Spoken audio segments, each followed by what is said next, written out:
Food is fuel for your body, your mind, and definitely your sport. But let's face it, nutrition is confusing, and the expectations on girls and women to be thin and have a six-pack are exhausting. If you've ever been frustrated with your body, confused about nutrition, obsessed with eating healthy, or guilty when you don't, underate, overate, or overtrained, and overwhelmed with all the pressure, then this podcast is for you. Nutrition can be easy, you can take control of it, but it might start with letting go of control by asking for help and making a change. I'm Lindsey Cortes, sports dietitian and owner of Rise Up Nutrition, where I empower female athletes to overcome nutrition concerns and perform at their highest level, to stop being confused by all the mixed or harmful messages, and finally have confidence in your body as a fierce, fit, and fueled female athlete. Hello, fans and listeners. Lindsey Cortes here, your host of the podcast and registered sports dietitian. Solo episode today. Happy New Year. Happy 2025. I just wanted to take a few moments to thank you all for being on this journey with me as a podcast listener. I also want to let you know you've heard for a year now, as of 2024, that I had to shut down business and really focus on my family. And as kind of 2024 was coming to an end, I really felt like I was in a better place with not only my family dynamics, my son's health, which is why I had to slow work down, just really good conversations with my husband about, expectations of his work and my work and my role as a caretaker and a mother during this stage in my children's life. And we just had some really deep conversations. And I also was feeling pulled to get back into work for really good, authentic, because I want to reasons. And I will share openly on this podcast that my faith has been so strengthened, my faith in God. And as a Jesus follower, I literally felt like I was called to continue this work from something higher up, more than just for the money, more than just for, having the credentials behind my name. And for all those reasons and deep conversations and soul searching and praying on it, I've decided that, doors are open again. 2025, business is back in business. Rise Up Nutrition is reestablished, taking clients again. And I share that piece about my faith as well, just because I actually did start taking clients in literally a month ago. And the first few clients that came my way, we shared that with each other of, one of my clients said that she prayed for help. And the next day I put out a post saying accepting clients, and just whoa, sometimes whether you have my faith or not, sometimes we just know that the world is working in ways that we can't always understand. And I've really leaned into that in 2024 to just accept where I'm at and just trust and have faith. And that's why I feel so confident in 2025 to say I am going to work again, because I have faith that there's good work to be done and that I'm contributing to helping people for the better. And I have faith that I can manage it all. And I don't mean that from this superwoman power of I can do it all. I just mean it from this place of when there's good intention behind it, that I want to be there for my family and as a wife and as a dietitian for my clients. We're going to find a way. I'm going to find a way. And so I did start working with a business coach again to just understand hey, these are my priorities, and how can I do business with the best outcomes for my clients while still having the best outcomes for my family and myself.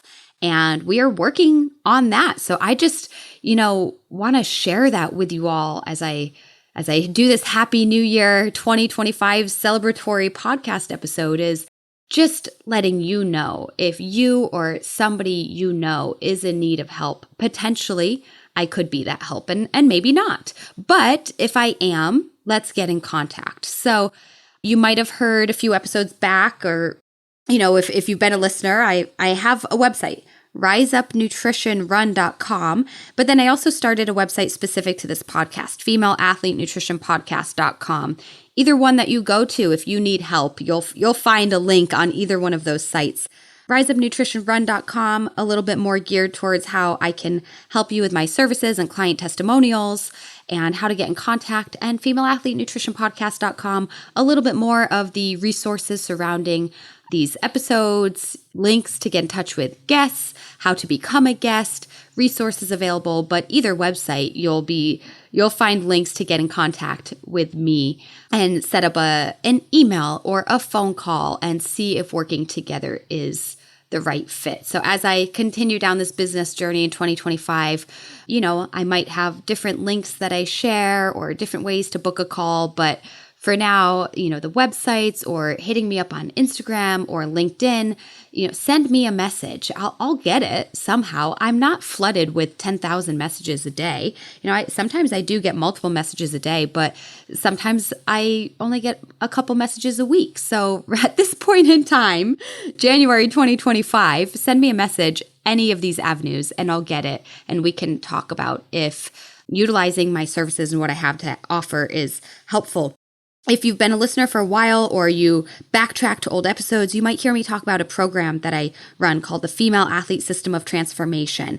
For those in need, that program is still in existence. I was running that program, and it's a program, but everything I do is individualized. I was running that for 5 years. So if you need that, you can do that service. However, if anything, I actually want to expand my services. Maybe you are just not sure if you were a right fit for that specific need, because that did fill a need for helping athletes overcome disordered eating. If you don't resonate with that, wonderful, good. But you might still be like, I want optimal performance. I want somebody to look over my diet, give me supplement advice. I need help navigating nutrition with my hormones or getting blood work done.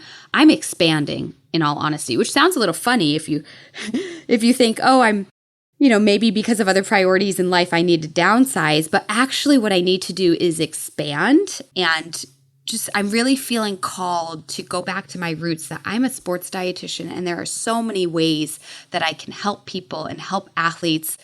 Obviously, this is the Female Athlete Nutrition Podcast, and that's become a specialty of mine. But I am here for people of all sexes and identities and gender identities. So reach out if you are a human being that feel like I might be able to help them. Let's have a conversation and see if I can. And I will be honest with you if I don't think I can. And if I can, I will be honest with you and tell you what that looks like and how we might be able to work together. So that is something I am super excited about for 2025. Another thing that I am very excited about is that in my year of stepping away from work, I honestly took 6 months of truly stepping away. And then I took 3 months of tossing around this idea of writing a book, which is something I've always wanted to do and never had the time for. And then it was wait, I do have time because I'm not working. And so I started writing, and I started putting together a book proposal to hand off to publishers, which I'm almost done with. And I'm not done with the book. I'm almost done with the part where I hand it off to publishers and see what they think. And then I'll hopefully go through the grueling process of meeting writing deadlines and reformatting everything to appease a publisher's desires. That is my hope for 2025. I'm not sure that the book will be published. It won't be published in 2025, but I want to keep working on that.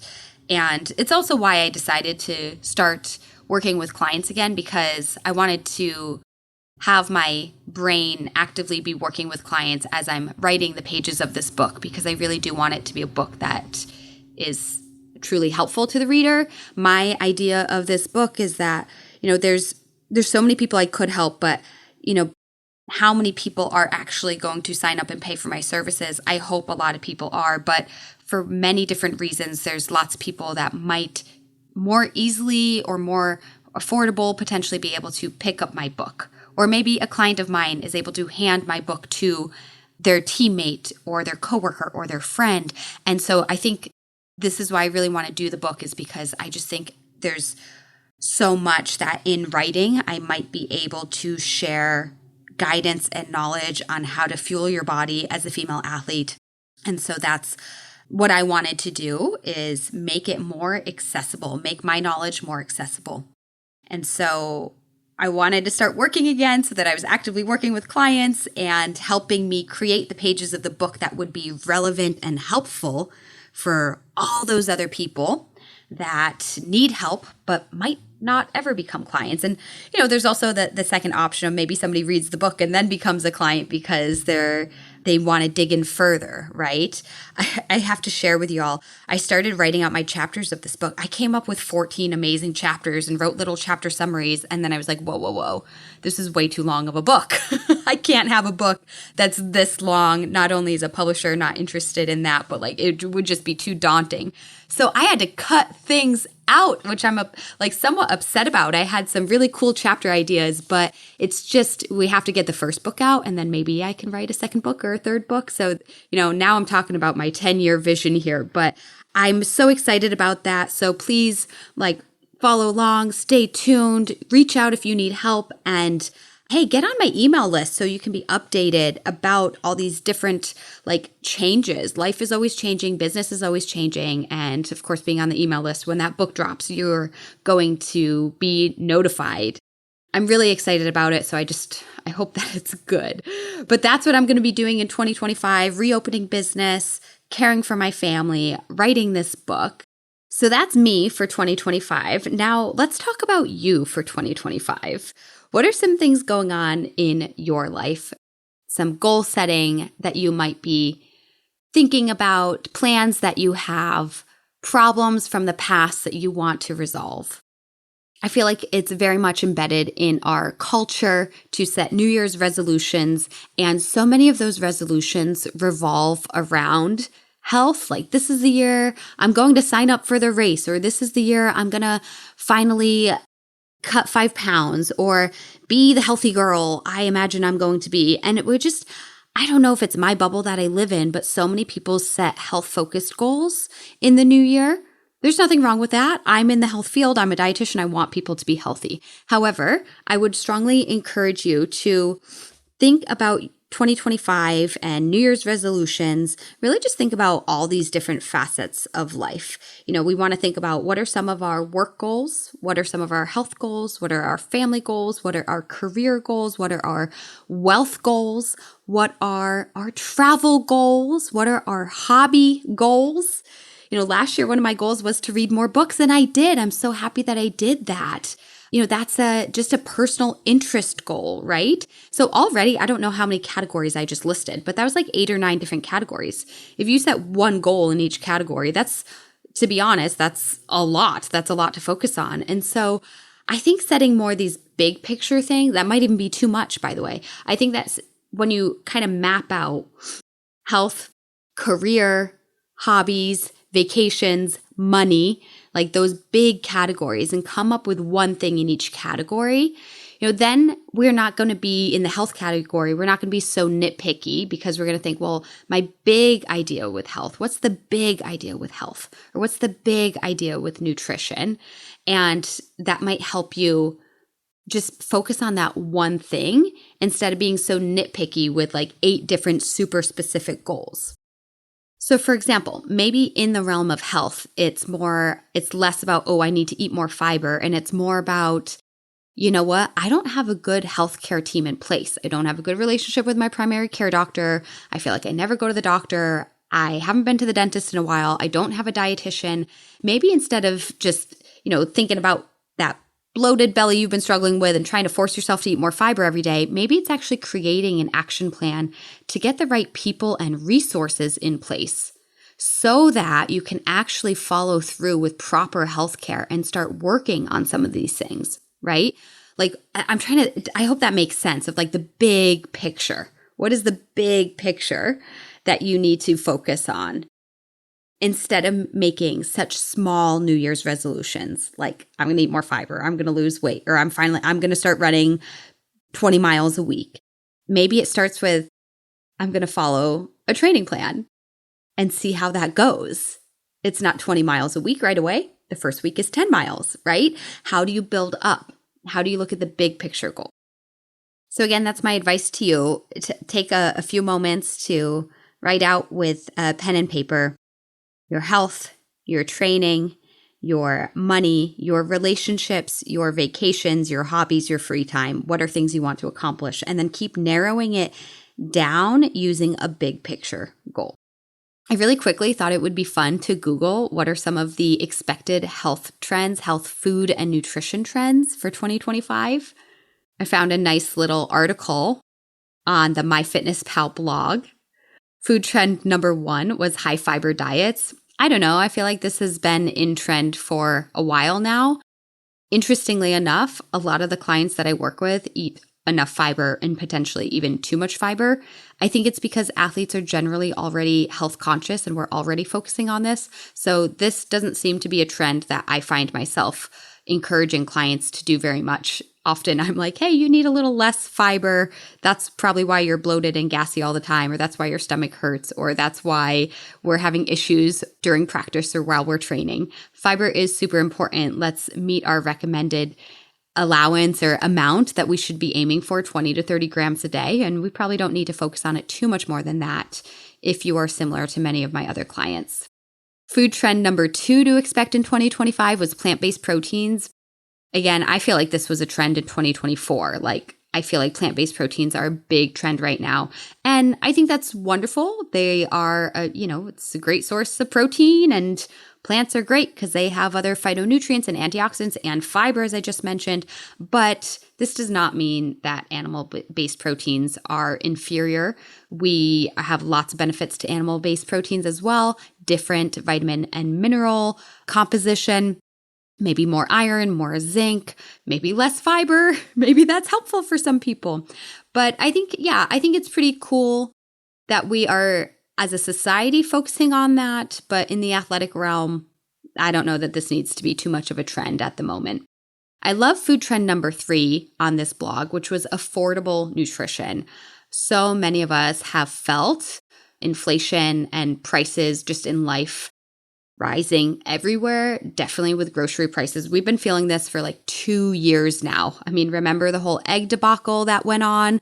Groceries just cost a lot of money. And let's see, this article says the 2024 IFIC survey found that aftertaste, price was the second most important factor for 76% of consumers when buying food and drinks. Man, I have so much to say about this, especially with kind of some things going on politically and a push for better health. But a lot of these people are, encouraging organic food and discouraging ultra processed foods. And I understand where that's coming from, except we have a societal problem where ultra processed foods are cheaper and organic food is really expensive. And so when we're dealing with really high grocery prices, along with high gas prices and high interest rates and high mortgages, it's really hard to balance everything. So I just want to share with you on a personal level, as somebody who is a registered dietitian, who deeply cares about my health and my family's health, I really do a mixture of things. I do budget shop. The biggest thing you can do to budget shop is actually plan out some meals. Just if you know generally what you're going to have for dinners, let's say 4 or 5 days a week, then that's going to mean that you're ordering out a little less often or stopping at fast food a little less often. Or those are the things that really rack up our food budgets, are the impulse buys. And you're absolutely allowed to do that. I still go out to eat with my family. We still have fast food and convenient food from time to time.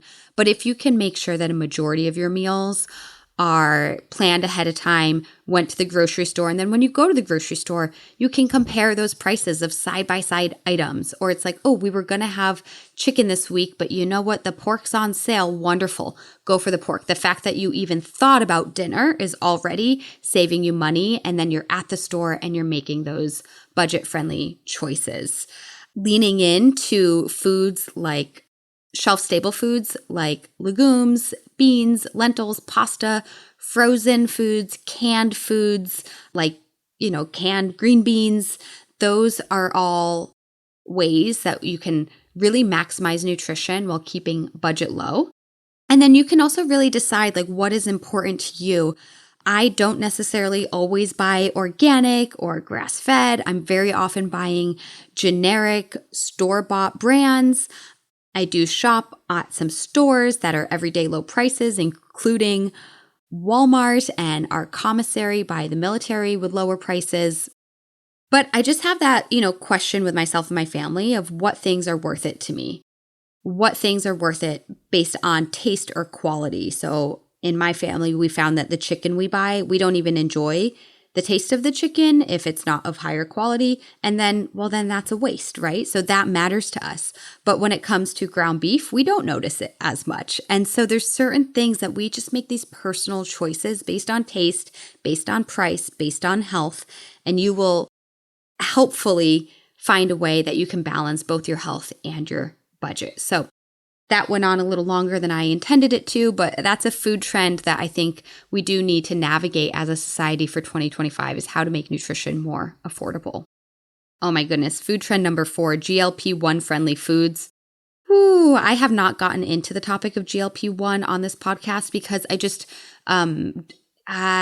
it's not as relevant for the athletic community as it seems to be for other segments of the population. It is a drug, or Ozempic, which is a GLP-1 medication, is typically used for managing diabetes and weight loss, but it's becoming really popular and potentially even being used inappropriately and in a disordered way. So what's interesting in this article is the foods to support GLP-1 medications are really just all the foods that support a healthy lifestyle, like quality protein, antioxidant-rich foods, high fiber. And so I'm not going to go down that rabbit hole. This is not something that I think most of my listeners need to engage in, and talk to your doctor if you are struggling with diabetes and need a form of medication to help with that. You can have that conversation with your doctor or dietitian that you are already working with.